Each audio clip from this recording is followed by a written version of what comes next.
ام العناد. انا بكره العناد.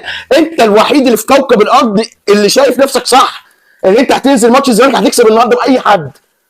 يعني انا مثلا لو بلعب انا النهارده مثلا واصحابي، انت هتضطر ان احنا نكسبهم بحالتنا البدنيه دي. انت الوحيد. انا ما اعرفش ليه يعني. والله يا جدعان انا هتكلم على الماتش كده كده، ولكن انا ليه العناد؟ انا ما اعرفش انت بتعند في ام ايه.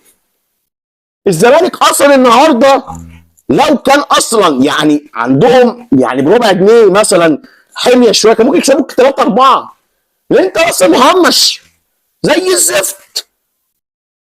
كل الناس يا راجل كلهم غلط وانت الوحيد اللي صح. انت الوحيد اللي مقتنع بموديس عشان انت اللي جايبه، والناس كلها دي غلط. انت الوحيد اللي مقتنع بطاهر ان هو كويس والناس دي كلها غلط.